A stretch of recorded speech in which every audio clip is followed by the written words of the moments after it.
तो स्टार्ट करते हैं अपना कोर्स, ठीक है।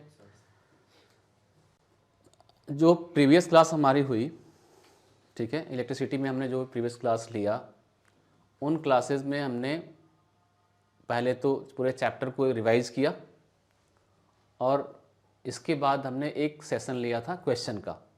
नॉर्मली उसको मैंने वीडियोस का रिकॉर्ड नहीं हो पाया प्रॉपर, इसलिए मैंने उसको डाला नहीं, ठीक है। तो आज हमारी ये फाइनल क्लास है। जितने भी न्यूमेरिकल्स टाइप के जो भी वैरायटीज़ हैं वो सारा हम कवर करेंगे। थोड़ा टाइम एक्स्ट्रा लग सकता है ना, लेकिन हम पूरा कंप्लीट करेंगे आज, ठीक है, क्योंकि नेक्स्ट क्लास से हम न्यू चैप्टर स्टार्ट करने वाले हैं इसमें, ठीक है। 3 से 4 क्लासेस हो चुकी हैं, लेकिन ये चैप्टर बहुत इंपॉर्टेंट है। 5 मार्क्स का एक क्वेश्चन तो समझो इससे रखा हुआ है, आना ही आना है 5 मार्क, इसलिए बहुत ही फोकस कर रहना। टफ नहीं है, कॉन्सेप्ट को समझना है, इजी चैप्टर है। बात समझ में आ रही है? तो चलिए स्टार्ट करते हैं हम लोग। नेक्स्ट जो हमारा बचा हुआ पोर्शन है, मीन्स जो न्यूमेरिकल पार्ट है वो हमें आज करना है, ठीक है। तो चलिए स्टार्ट करें।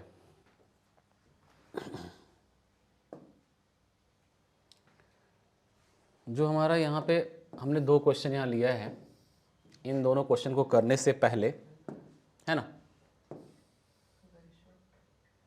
इन दोनों क्वेश्चन को करने से पहले हम एक सिंपल क्वेश्चन करेंगे, उसके बाद उन क्वेश्चन पे जाएंगे, ठीक है। हमने रेजिस्टेंस अगर सीरीज में ऐड हो और या फिर पैरेलल में ऐड हो, ठीक है, उन सब का टोटल रेजिस्टेंस निकालने का फॉर्मूला हमने डिराइव कर लिया था कि अगर रेजिस्टेंस किस में ऐड होते हैं, सीरीज में ऐड होते हैं, सीरीज में एंड टू एंड, ऐसे 3 रेजिस्टेंस ऐड है, R1, R2, R3। तो टोटल रेजिस्टेंस RS यानी R series equal to R1 plus R2 plus R3, इसी से निकालते हैं ना। मीन्स अगर ये 3, 4 और 5 ओम होते, ये 3 ओम, ये 4 ओम और ये 5 ओम, 4 ओम का ही मान लेते हैं, तो हम तीनों को ऐड करेंगे, 3 + 4 + 4 11 ओम, टोटल रेजिस्टेंस निकल गया। अगर इन तीनों को हमने पैरेलल में ऐड कर दिया, मीन्स ये देखो,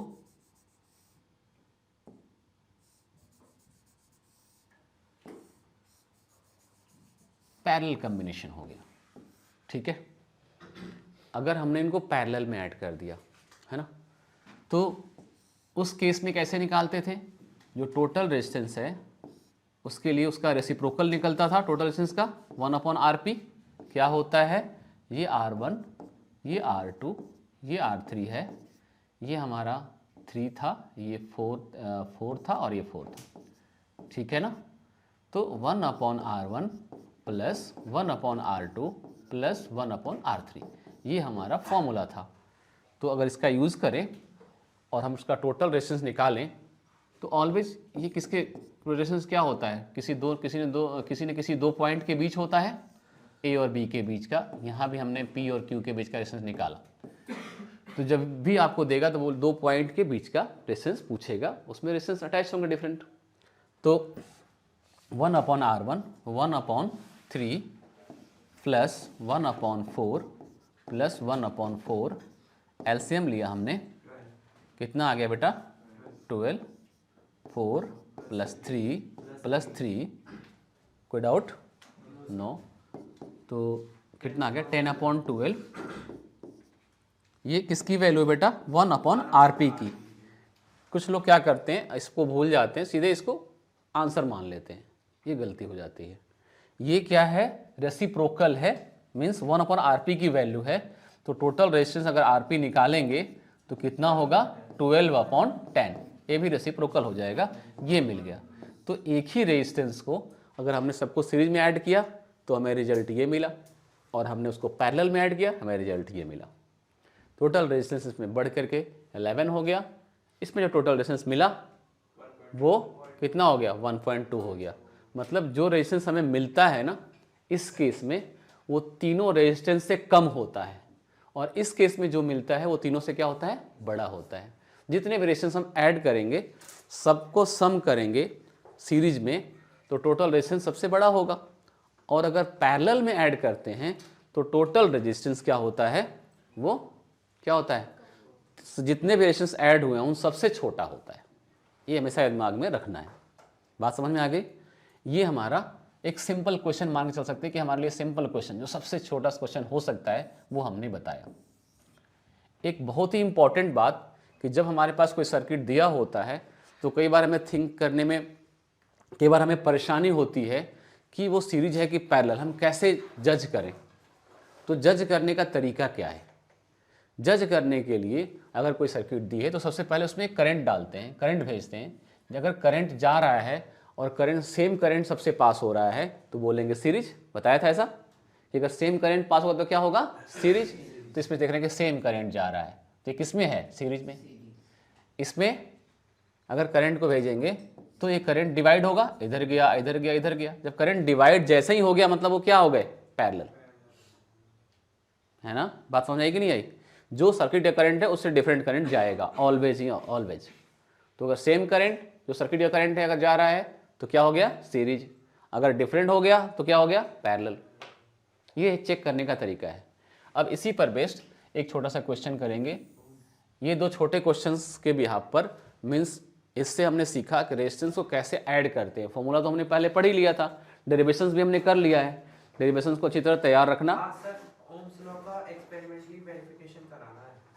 ठीक है, कर लेंगे, वो भी कर लेंगे आज। तो थोड़ा टाइम देना पड़ेगा आपको लेकिन, है ना। आपने क्या देखा, टोटल रेजिस्टेंस सीरीज के केस में, टोटल रेजिस्टेंस पैरेलल केस में कैसे निकलता है मैंने दिखा दिया। अब सर्किट थोड़ा सा चेंज करते हैं और हमारे पास सर्किट कैसे मिल गई, ऐसी। ये सर्किट है हमारे पास, स्पेशल क्वेश्चन नंबर हमने यहाँ पर 3 डाल दिया क्योंकि 1 और 2 हमने किया है अभी। ठीक है, तो हमने कैसा लिया सर्किट, कुछ इस तरह का लिया। एक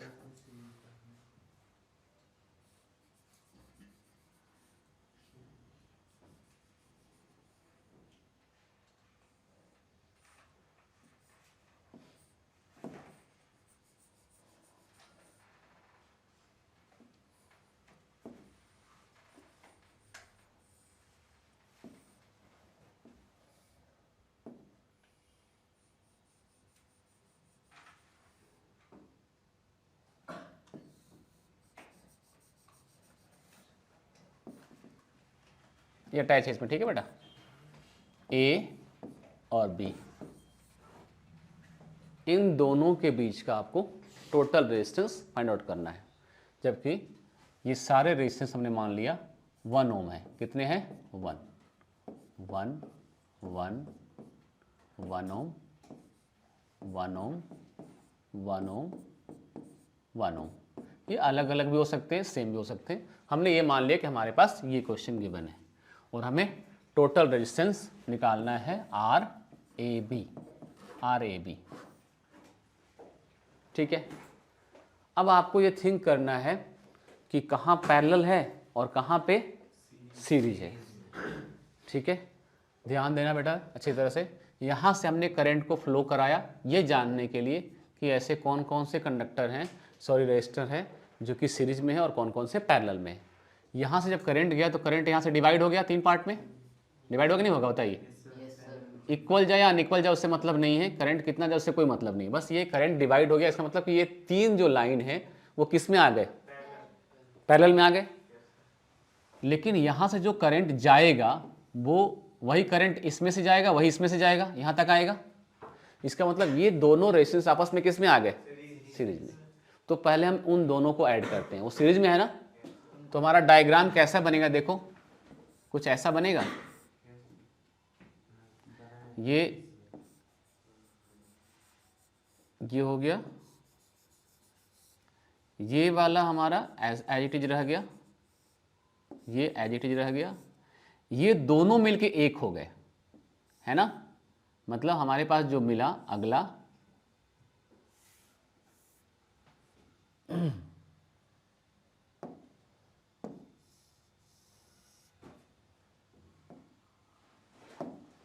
हमें जो मिला वो कुछ ऐसा दिखा सकते हैं कि ऐसे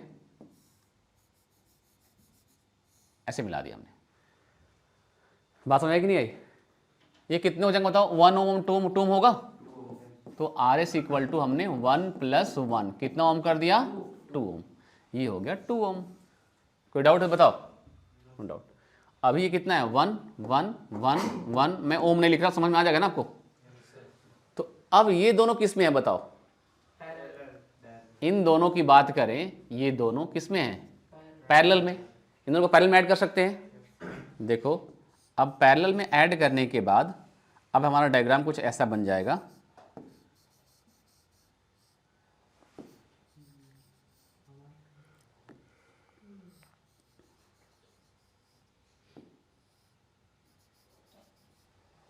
ये दोनों ऐड हो गए, हमने पैरेलल में ऐड किया आरपी। 1/RP का फॉर्मूला क्या होता है? 1/R1/R2। तो 1/2 1/1 1/2 1/1 कितना आएगा? 3/2 आएगा ना? ये 3/2 आ गया। 1/RP की वैल्यू है, याद रखना। तो RP कितना आएगा बेटा? 2/3। RP आएगा यहाँ से 2/3। कोई डाउट है? ये आ गया 2/3। ये 1 है, ये 1 है। अब बताइए यहाँ से फिर करंट डालिए सीरीज की पैरेलल। यहाँ से जाएगा तो ये दोनों पैरेलल में आ गए ना, ये दोनों। लेकिन अभी तो पैरेलल में, लेकिन साथ में ये भी तो जुड़ा हुआ है। तो करंट यहाँ से जाएगा, यहाँ से जाएगा, ऐसे घूम के आएगा इसमें। यानी ये दोनों किस में आएंगे? ये और ये सीरीज में आएंगे कि नहीं आएंगे? तो अब अगेन हम इसको आगे प्रोसीड करने से पहले थोड़ा ये काम करते हैं, इसको थोड़ा छोटा कर लेते हैं, क्योंकि ये तो आपको सब अच्छी तरह आ ही गया है। तो इसको बिल्कुल छोटा करके साइड में कर देते हैं।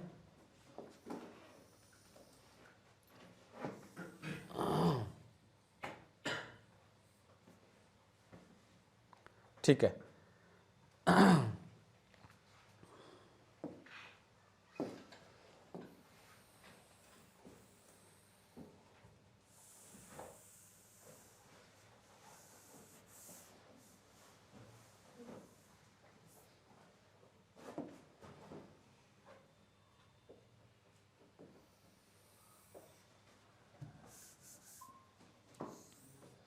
ठीक है। अब हमारा डायग्राम कैसा बनेगा नेक्स्ट? ये दोनों सीरीज में है ना बेटा, तो हम निकालेंगे कि ऐसा डायग्राम बन जाएगा। देखो ये तो रहेगा एज इट इज, और यहाँ पर एक रहेगा, ये रहेगा एज इट इज। यहाँ पे सिर्फ हमारे पास एक ही बचेगा अब, है ना। ये दोनों मिलकर सिंगल हो जाएंगे ना, वो सीरीज में होंगे। तो आर एस की वैल्यू कितनी आएगी बेटा? 1 + 2/3, यही आएगा ना। कितना आ गया बेटा? 5/1 + 2/3, 3 + 2 5/3 आ गया ना। 5/3। अब हमारा ये कितना ओम है? 5/3 ओम है। ये 1 है, ये 1 ओम है, ये 1 ओम है। अब बताइए इन दोनों किस में है? ये दोनों पैरेलल में है ना। चलिए पैरेलल में करते हैं। तो पैरेलल में है ये, तो क्या करें बताइए? इन दोनों को पैरेलल में ऐड करेंगे। हमारा डायग्राम कैसा बन जाएगा? अब ये सिंगल हो गया ना। अब ये बचा हमारे पास में। तो ये 1 + 5/3 पैरेलल में है। आरपी निकालते हैं 1/RP। 1/RP कितना होगा बेटा? 1 + 3/5 होगा। 8/5 यहाँ पे हो गया ना। 8/5 तो 1/RP की वैल्यू है ना। तो आरपी की वैल्यू कितनी हो जाएगी बेटा? आरपी की वैल्यू 5/8। तो ये हमारा कितना हो गया? 5/8। ये 1 और ये 1। अब ये तीनों किस में है? सीरीज में, क्योंकि एक करंट जाएगा ऐसे ऐसे ऐसे ऐसे, है ना। तो फाइनल हम निकाल रहे हैं। फाइनल को मैं यहाँ लिखता हूँ, लिख दूँ यहाँ पे, एक यहाँ पे एक ब्रैकेट बना लेता हूँ स्क्वायर, इसके अंदर रिजल्ट लिखता हूँ मैं अपना फाइनल। तो हमारा फाइनल रिजल्ट जो होगा वो हमारा फाइनल रिजल्ट क्या होगा? आर एस इक्वल टू 1 + 1 + 5/8, है ना। 2 + 5/8 और 16 और 5 21/8। इतना ओम होगा फाइनल रिजल्ट आर एस। यही हमारा आर ए बी होगा सर्किट के बीच में, और 21/8 ओम होगा। कोई डाउट है तो बताओ। बोलो।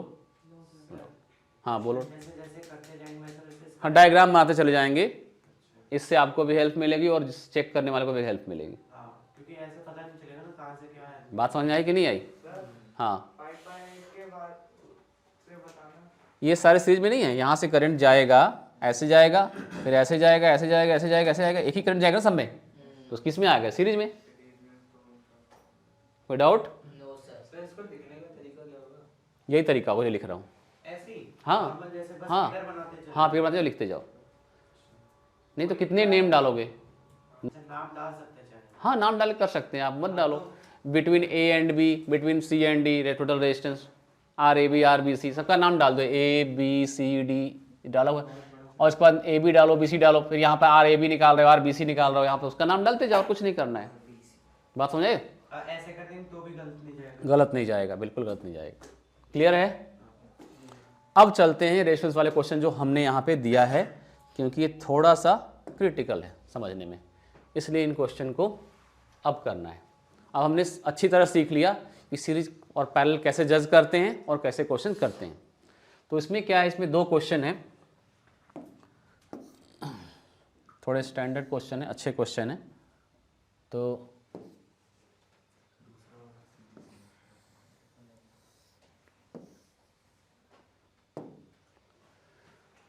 ठीक है, ये जो दोनों क्वेश्चन है इसमें आपको बिल्कुल पता नहीं चलेगा देख करके कि ये सीरीज है कि पैरेलल है, कि है क्या ये, आप बिल्कुल जज ही नहीं कर सकते। इसको करने का तरीका है, ठीक है। एक क्वेश्चन में तो कुछ पता चल रहा होगा आपको, जो सेकंड वाला पार्ट है, लेकिन वहाँ भी आप फंस जाओगे, ठीक है। जो हमारा फर्स्ट वाला पार्ट है उसमें कुछ पता चल रहा है, लेकिन वहाँ भी जाके आप फंस जाओगे कि कैसे करें, ठीक है। तो थोड़ा सा थिंक करने वाला यहाँ पे है, इसलिए मैंने दोनों क्वेश्चन को लिया है। पहले पेपर में कभी आए नहीं है, लेकिन आ सकते हैं, है ना, क्योंकि काफ़ी सालों से सैम्पल पेपर्स में ये आता रहा है, ठीक है। तो चलते हैं, सबसे पहले अगर इसको हम अपना, इसको मैं सेकंड पार्ट में रखता हूँ, इसको रखता हूँ फर्स्ट पार्ट में, पहले फर्स्ट पार्ट को करेंगे, ठीक है। ये सेकंड पार्ट को बाद में करेंगे। ये ब्लैक कुछ चल नहीं रहा,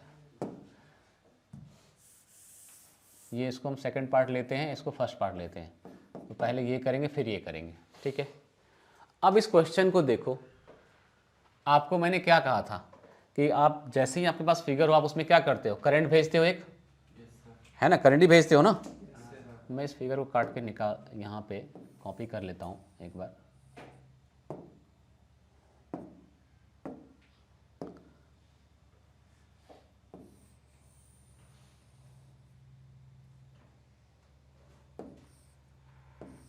हाँ ये क्वेश्चन है, उसको थोड़ा छोटा करके और छोटा करके रख लेते हैं, जैसे काम नहीं है हमें तो काम यहाँ पे, ठीक है। हमारे पास ये क्वेश्चन है। अब आप जब इसको करने जा रहे हो तो आप क्या सोचोगे कि भाई हमें निकालना है ए और बी के बीच का टोटल रेजिस्टेंस, तो यहाँ से करंट फ्लो करोगे, यही करोगे ना। करंट यहाँ जाएगा, इधर डिवाइड हो गया, आप बोलोगे ठीक है यहाँ तो पैरेलल हो गया जी। फिर ये करंट तो ऐसे जा रहा है, इसमें कहीं रेजिस्टेंस तो है ही नहीं। फिर ये करंट यहाँ पे आया, और यहाँ से करंट जब चला इधर आया तो यहाँ भी 2 पार्ट में डिवाइड हो गया। भाई यहाँ तो करंट यहाँ डिवाइड होना चाहिए, ये करंट इधर की ओर आना चाहिए, है ना। फिर बिल्कुल पता नहीं चल रहा है कि ये हो क्या रहा है। यहाँ का कॉन्सेप्ट क्या है, देखो, जो वायर डायरेक्टली कनेक्ट होते हैं विदाउट एनी रेजिस्टेंस, आपको बताया था ना, उनका पोटेंशियल क्या होता है, सबका सेम होता है। यानी potential of A, potential of C, potential of E क्या है, सेम है। इसका मतलब पॉइंट ए, इसका मतलब ये हुआ कि पॉइंट ए, पॉइंट सी और पॉइंट ई तीनों एक ही पॉइंट है। कैसे पॉइंट है तीनों, सिंगल पॉइंट है, क्योंकि तीनों का पोटेंशियल सेम है, तो इनको एक सिंगल पॉइंट कंसीडर कर लिया कि ये पॉइंट है भाई ए सी ई। इसी तरह से आप बात करेंगे अगर, तो देखो ए सी और ई सेम पॉइंट है, उसी तरह से आपका बी एफ और डी, ये तीनों कैसे पॉइंट है, सेम पॉइंट है। एक तरफ हम रख दिया बी, हमने क्या ले लिया, बी F और D, ये तीनों सेम पॉइंट है क्योंकि ये तीनों क्या है, सेम पोटेंशियल पे हैं। बीच में कोई रेजिस्टेंस ऐड है क्या, नहीं, तो सेम पोटेंशियल पे हैं। अब इसके बीच का अब रेजिस्टेंस जो था जैसे जैसे उससे रखेंगे, पहला रेजिस्टेंस किसके किसके बीच था, C और D के बीच था, तो C और D मतलब C और D के बीच लगा दिया, D तो यही है ना, क्यों, अच्छा हाँ एक ही है हाँ। पॉइंट तो एक ही है, C जो भी है, तो C और D के बीच हमने एक पोटेंशियल वो एक रेजिस्टेंस लगा दिया हमने। कोई डाउट है तो बताओ, है ना, किसके किसी भी जुड़ा है, देखो ना इसको बेटा, ये जो है आप क्लियर कर दिया मैंने, ये R किसके बीच है, C और D के बीच ही तो जुड़ा है ना, इस R की बात करो किसके बीच है, D और E के बीच, D और E के बीच, D और E के बीच, यानी यही तो है ना, D और E के बीच, ये सब एक ही पॉइंट है ना सारे, पैरेलल में आगे। और इसकी बात करें E और F के बीच, E और F मत यही पॉइंट है ना, सेम पॉइंट है, ये भी जोड़ दिया E और F के बीच। अब आपका क्वेश्चन क्रिस्टल क्लियर हो गया है, क्लास रख दी, चलो कोई बात नहीं, कर लेंगे, अरेंज कर लेंगे। अब किस में आ गए, सारे पैरेलल हो जाएगा, क्योंकि हो जाएगा बेटा। इस यही तरीका जो मैं बता रहा हूं, हाँ पार्टी बनाओ, पार्टी डायग्राम बनाना पड़ेगा, बोलेंगे कि point A C and E are at same potential, लिख लिया, कोई पार्टी है इसलिए, and point B F and D are at same potential, यहाँ लिख लिया। और हमने देखा, फिर लिखेंगे कि C are this resistance is attach between C and D, so this is here, है ना, इस तरह से सबको हमने ऐसे दिखा दिया। लिखेंगे दिस डायग्राम स्टार्ट करें is finally represented as this, we can represent this diagram is as this, show कर दिया हमने। अब हम क्या करेंगे, टोटल रेजिस्टेंस निकालेंगे between A and B, R A B, we have to find R A B, तो 1 upon R A B equal to 1 upon R plus 1 upon R plus 1 upon R, resistance कितना दिया है, are ही तो दिया है ना इसमें, तो कितना हो जाएगा 3 अपॉन आर, आर, तो आर ए बी कितना आएगा बेटा, आर अपॉन 3, टोटल रेजिस्टेंस कितना आ गया, R upon 3। Is it clear, कोई डाउट है,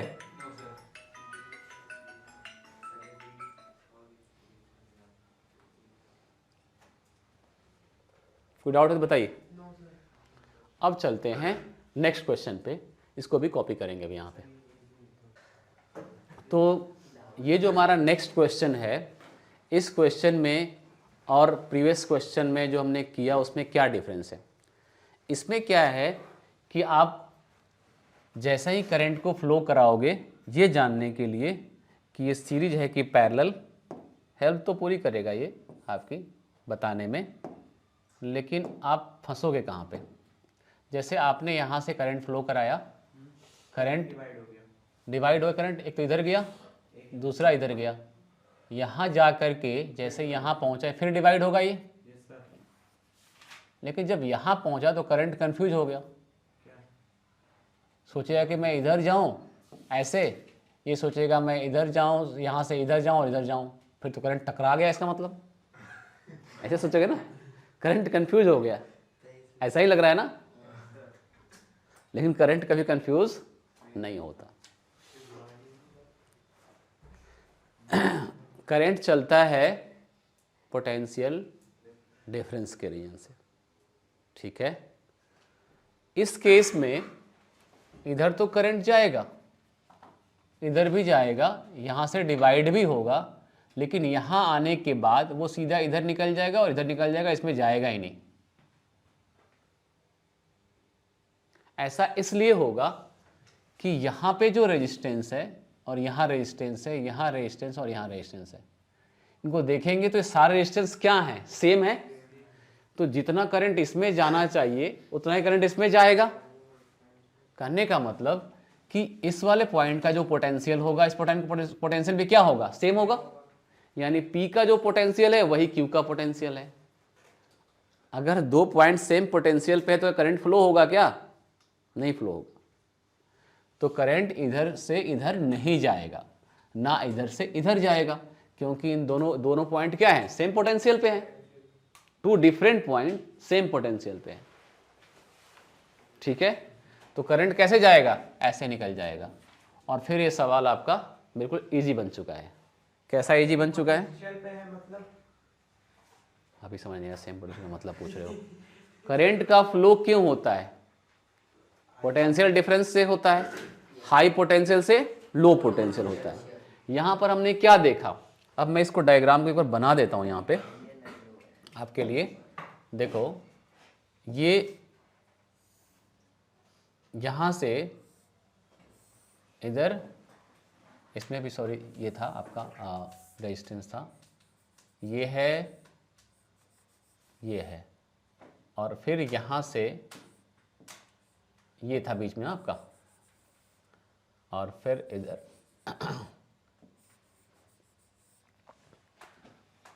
इसका एक और तरीका जो होता है, जो बताया ना व्हीटस्टोन ब्रिज से समझने के लिए, उससे समझ सकते हो कि व्हीटस्टोन ब्रिज बन गया तो इसमें करंट नहीं जाएगा, वैसा बोल देते डायरेक्टली, वो भी तरीका है। लेकिन मैंने आपको बिल्कुल सीधे साधे लैंग्वेज में समझा दिया कि ये क्यों हो रहा है ऐसा। ठीक है, ए और बी के बीच करना है। अब ये आपके लिए आसान हो चुका है क्योंकि इससे कोई मतलब नहीं है। तो अब आप बता सकते हो कि यहां से जो करंट गया ये दोनों किस में है? पैरेलल में, और ये दोनों किस में है? सीरीज में। सबका रेजिस्टेंस कितना है? आर है, आर है, आर है, आर है।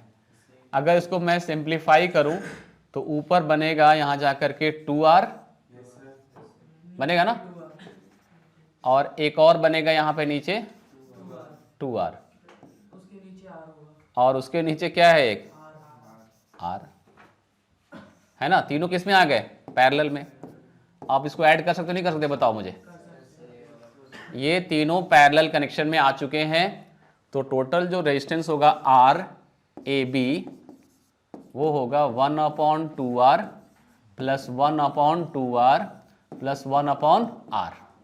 एलसीएम कितना हो गया? 2R। 1 प्लस 1 प्लस 2 कितना आ गया बेटा? 4/2R। R 1/R A B है, 1/R ए बी है, और R ए बी की वैल्यू कितनी आ गई बेटा? यहां लिखता हूं मैं final R A B equal to आ गया R/2। कोई डाउट है तो बताओ। अब हमने रेजिस्टेंस के जो वेराइटीज है कंप्लीट कर लिए। कैसा भी आएगा तो कर सकते हैं, क्योंकि यही थोड़े डिफरेंट टाइप के होते हैं जो मैंने आपको सिखा दिया। इससे अलग नहीं आएगा, सारे आसान दिखेंगे आपको और क्लियरली दिख जाएंगे कि हाँ सीरीज है कि पैरेलल है कि नहीं। जैसे सपोज करो ऐसे दे दिया एक सर्किट, ये है, ठीक है जी, ये है एक सर्किट, ऐसे हो गया, यहां दे दिया, एक और मिला दिया यहाँ पे ऐसे। बताओ ये दोनों इसके साथ ये सीरीज, ये तीनों पूरे आपस में सब रट गया। आपको देखो कितना आसान हो गया आपके लिए। आराम से कर सकते हो कि नहीं कर सकते हो? कर पाओगे, ठीक है। चलिए हम चलते हैं अब अपने नेक्स्ट पेज पे और कुछ क्वेश्चन स्टार्ट करते हैं और करते हैं, ठीक है। ये भी क्वेश्चन सीरीज पैरेलल पर ही बेस्ड है, ठीक है। और साथ में एक कॉन्सेप्ट जिसको मैंने बिल्कुल अछूता रखा था, जिस पे मैंने कोई क्वेश्चन नहीं कराए थे, वो भी इसमें शामिल हो चुका है, ठीक है।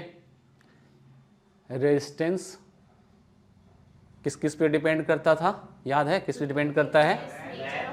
लेंथ, क्रॉस सेक्शनल एरिया,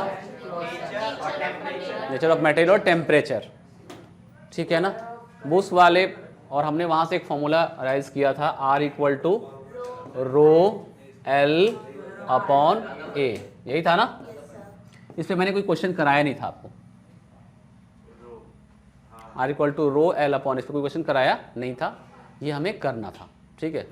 तो ये 2019 में आया हुआ क्वेश्चन है, ठीक है। ये क्वेश्चन आ रखा है और इस क्वेश्चन के हेल्प से हम इस चीज़ को सीखेंगे, ठीक है। तो इससे पहले एक छोटे क्वेश्चन करा दूं कि पहले इसी कराऊं? छोटे क्वेश्चन करा दूं।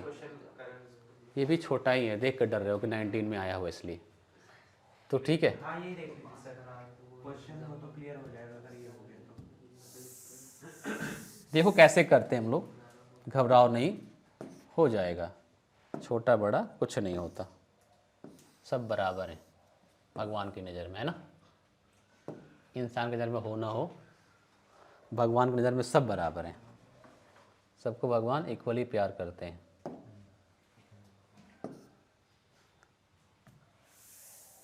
माता पिता पढ़ने वाले बच्चे को तो मिठाई दे देते हैं, पैसे भी देते हैं, लोग घूम के आ जाओ, और नालायक बच्चा हो तो उसको डंडे भी लगाते हैं। तो ऐसे ही हमारे ईश्वर है ना, वही काम करते हैं। देखो, consider a conductor of resistance R, length L and thickness D। एक कंडक्टर हमने कंसीडर किया जिसका लेंथ कितना है, लेंथ L है, लेंथ L है, और रेजिस्टेंस कितना है,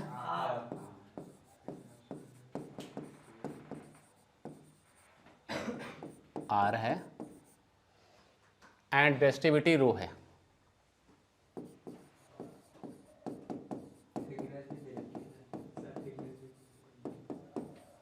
थिकनेस क्या दिया हुआ है, थिकनेस D है। मान लिया कि D के कारण क्रॉस सेक्शनल एरिया A बनता है, ठीक है। कुछ भी मान सकते हैं, या फिर जो भी थिकनेस होगा थोड़े हम एरिया भी निकाल सकते हैं, हैं एरिया। थिकनेस मतलब इसकी मोटाई वायर की, ये थिकनेस, तो उसका मतलब क्रॉस सेक्शनल एरिया से ही है, ठीक है। अगर जरूरत पड़ेगी तो हम उसका यूज भी करेंगे। इस क्वेश्चन भी तो सिंपलीफाई कर सकते हैं ना, जैसे सिंपलीफाई कर लिया फिर डी को एक इक्वल रख दिया, डी को हाँ एक इक्वल रख दिया, फिर डी अगर डायमीटर दिया हुआ है तो उसे एरिया निकालना पड़ेगा, डायरेक्टली नहीं रख सकते। डिपेंड करता है कि हमारे क्वेश्चन में क्या पूछा जा रहा है। तो पहले क्वेश्चन को एक बार अच्छी तरह पढ़ लेते हैं कि है क्या। जो गिवन था हमने लिख लिया है, एंड रेजिस्टिविटी रो, रेजिस्टिविटी क्या है यहाँ पे, एक्सक्यूज मी। तो आपके पास एक वायर दिया हुआ है जिसका स्पेसिफिकेशन आपने देख लिया। ये वायर है इतना मोटा, ये इसका cross sectional area, diameter, thickness जो भी बोलो, ये। इस वायर को हमने क्या किया है, cut into 4 equal parts, 4 equal part में कट कर दिया। 1 2 3 4 पार्ट हो गए। इसकी टोटल लेंथ कितनी थी बेटा, L थी ना। तो अब लेंथ कितनी कितनी होगी सारे पार्ट की, L/4, L/4 और L/4, ये हो गई लेंथ। कोई डाउट है? नो, कोई डाउट नहीं है। तो अब वायर की लेंथ कितनी हो गई, L/4 हो चुकी है। What will be the new resistivity of each of this part. अब सारे पार्ट की नई रेजिस्टिविटी क्या होगी बताइए। पहले पार्ट की रेजिस्टिविटी क्या होगी, दूसरे की क्या होगी, इसकी क्या होगी, इसकी क्या होगी।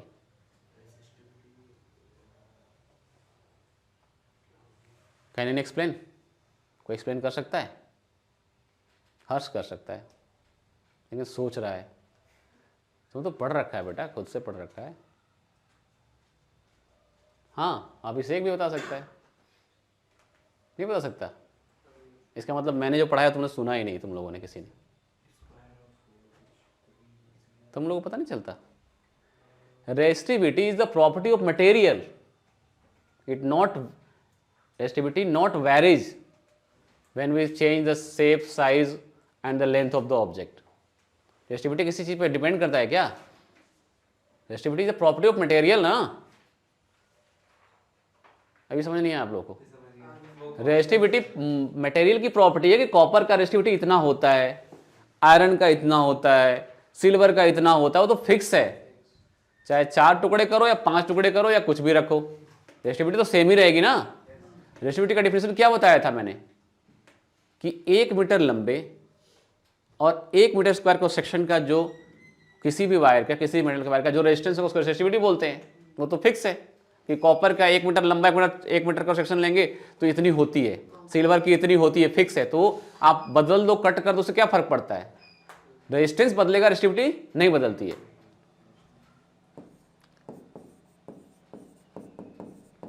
Resistivity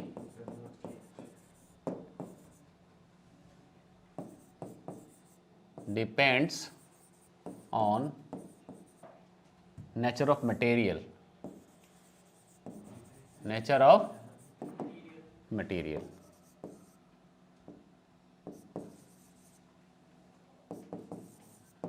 it does not change with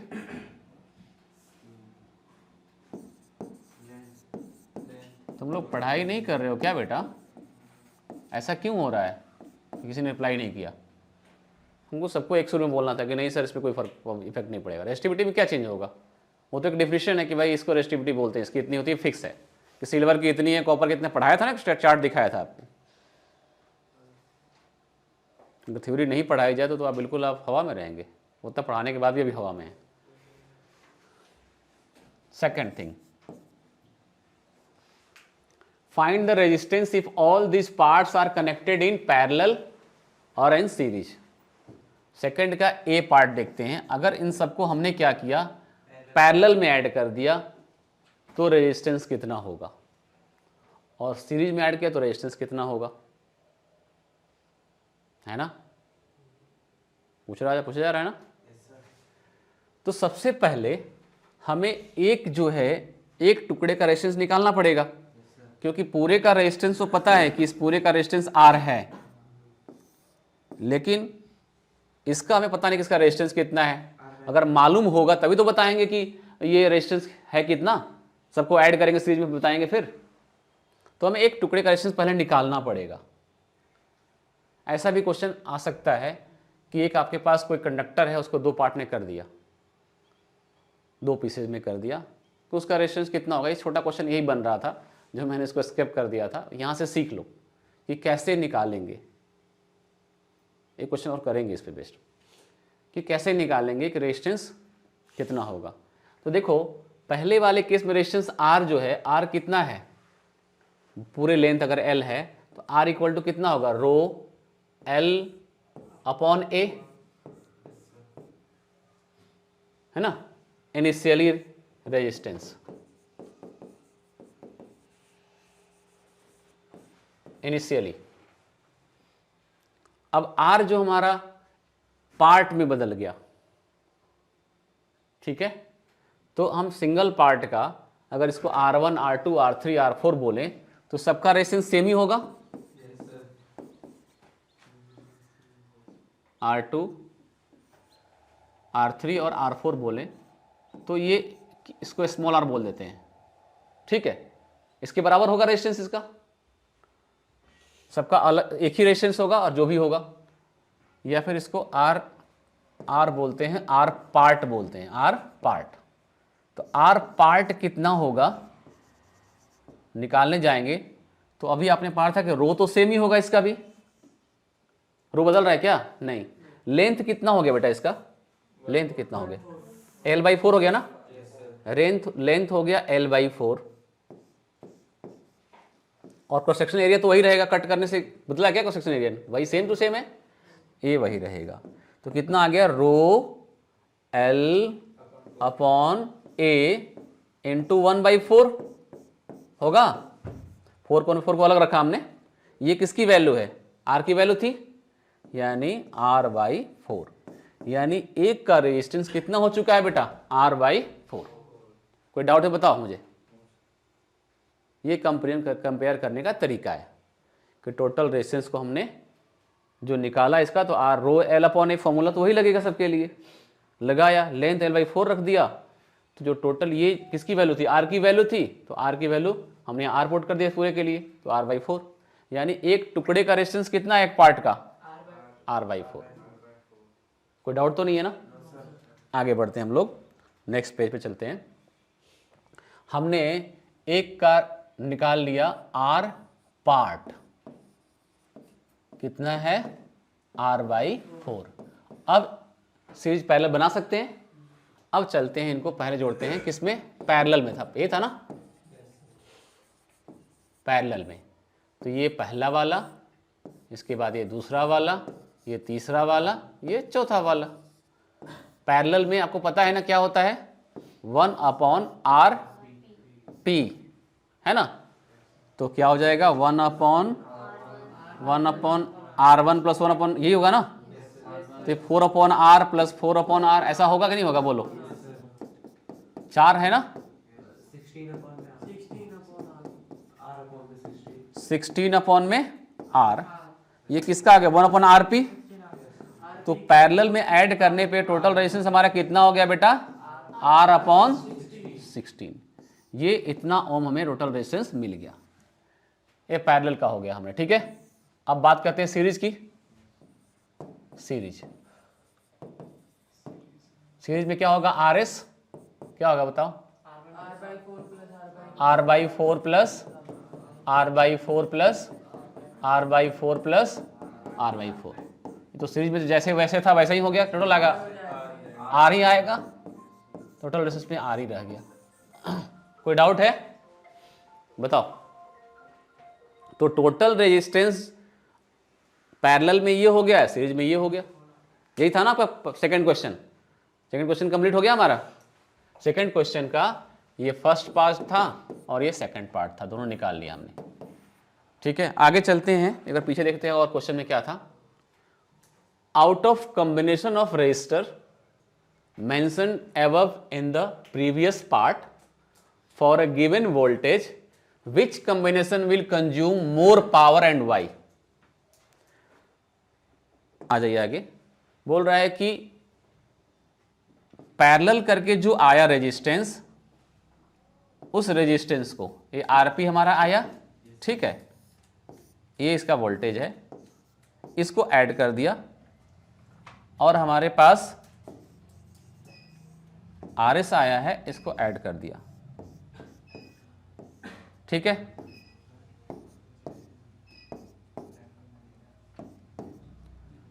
कौन आरपी और आरएस में से सेम वोल्टेज पे डाला गया है, कौन मोर पावर कंज्यूम करेगा। तो पावर का फॉर्मूला आपको पता है वोल्टेज और रेजिस्टेंस के टर्म में, क्योंकि पावर, वोल्टेज और रेजिस्टेंस तीन चीज दिया हुआ है। तो बोलेंगे, कैसे बोलेंगे, we have power equal to V² upon R। R होता है ना। तो और यहां क्या देख रहे हैं कि जो R पैरेलल है वो लेस देन RS है। तो कौन ज्यादा पावर कंज्यूम करेगा बताओ। जिसका रेजिस्टेंस ज्यादा वो कम पावर कंज्यूम करेगा। रेजिस्टेंस ज्यादा क्या होगा, V में डिवाइड होगा तो ये छोटी वैल्यू मिलेगी ना। अगर V हमारा 200 है, यहां डिवाइड किया 50 से तो कितना मिल गया 4, यहां डिवाइड किया 100 से तो कितना मिल गया 2। इसका मतलब रेजिस्टेंस ज्यादा तो पावर कम, पावर के इनवर्सली प्रोपोर्शनल है। इसको आप ऐसे लिखोगे कि from this we see that P is proportional to, inversely proportional to R, है ना। तो R सीरीज में ज्यादा है R, है ना। इनके हाँ ये लिख देंगे कि RP is greater than, sorry, RP is less than RS। So power used in case of parallel is more than power consumed in case of series। इसमें ऐसा क्यों हुआ, because we know that power is inversely proportional to R।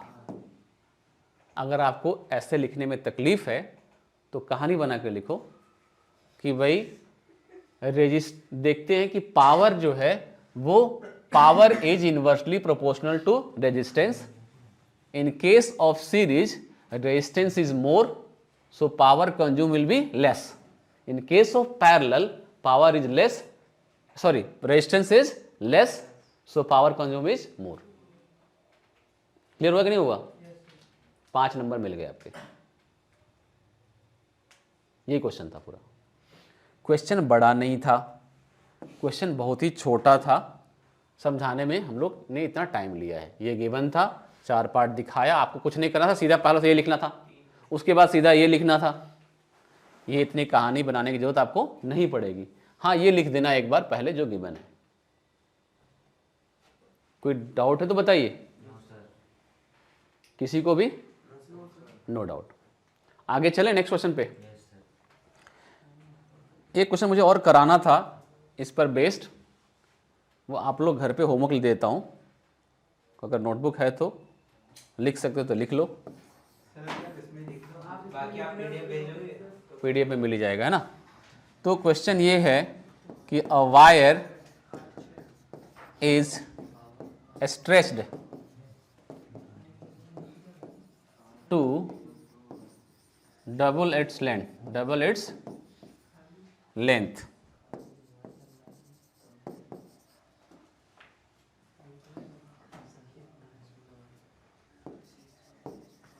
what will happen to its resistance?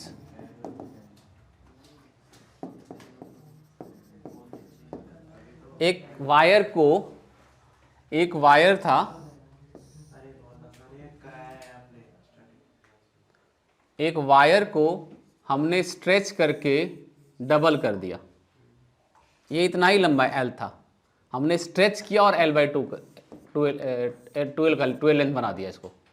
उस case में resistance कितना बनेगा, क्या change होगा?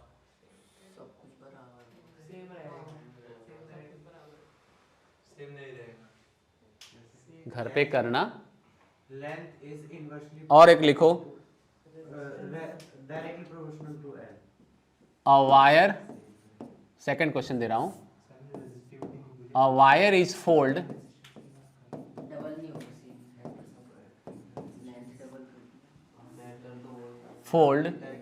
to double its length, half its length, fold to half its length.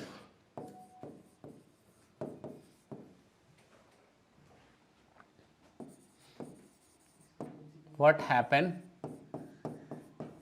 with its resistance?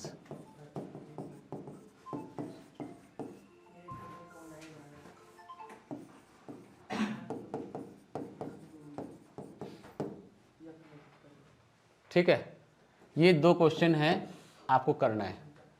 एक तो fold करके हमने डबल कर दिया, नहीं एक तो ऐसे था, वायर था आपका इतने लेंथ का, यहाँ से मोड़ दिया ऐसे और ये डबल कर दिया ऐसे, ऐसे मिला दिया।